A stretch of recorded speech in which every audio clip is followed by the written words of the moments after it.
One of the issues that has come up again and again in our practice relates to the wrongful posting of information about another person on the internet.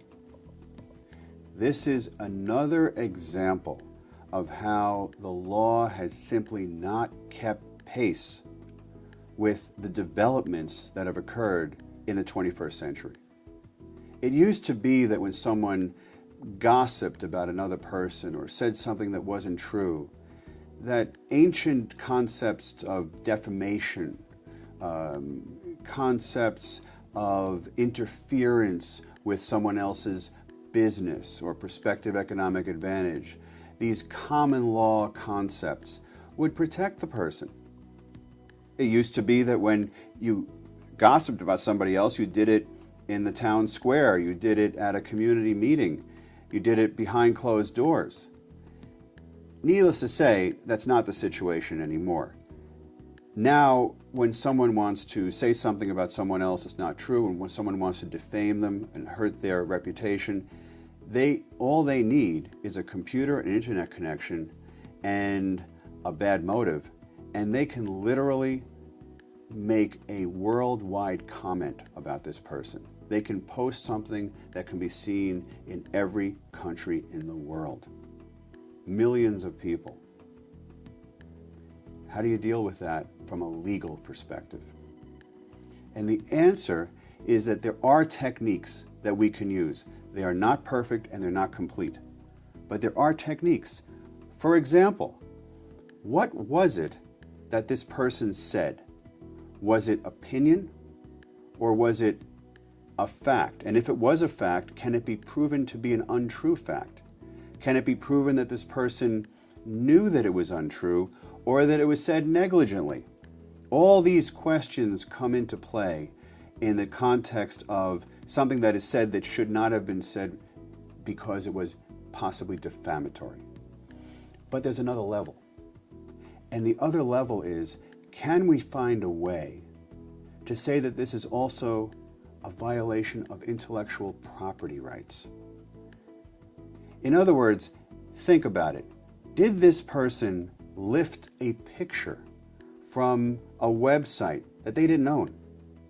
Or took it from a camera or a cell phone that they didn't have access to and they should not have had access to, and somehow they got a hold of it and they posted it as part of the possibly defamatory material? Wouldn't that begin to state a claim for infringement of intellectual property? And if so, is there a way of being creative in the representation, in the legal analysis, so that we're not limited to whether the thing was true or not? Certainly we're not limited to whether it was a bad thing to say or not. We know that it was a bad thing to say. But also, is there legal significance to what they did that goes beyond the truth of the matter? These are the sorts of questions that we ask when we deal with people who are the victims of wrongful posting. There's this new concept of revenge pornography that is taking our culture by storm. In essence, it's someone taking a picture, often from a girlfriend or boyfriend, a picture that was taken in the privacy of that relationship, and after that relationship is then over, that one of the people taking and posting a picture online, making it publicly available in order to humiliate or otherwise punish the person after breaking up with them. Hence the term revenge pornography.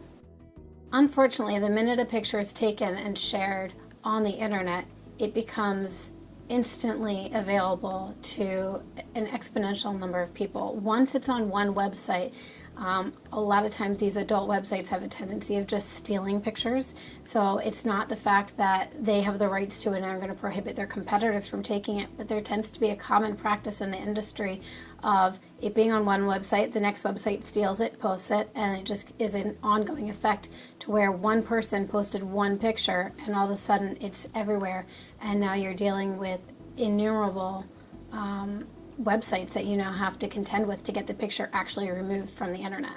Unfortunately, this is a little bit of a unique legal situation in that the clients are often dealing with a huge emotional undertone to this representation.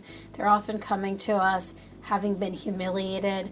They're embarrassed that the pictures are out there. They don't want their employer, their kids' friends, or even sometimes their spouses to know that these pictures exist.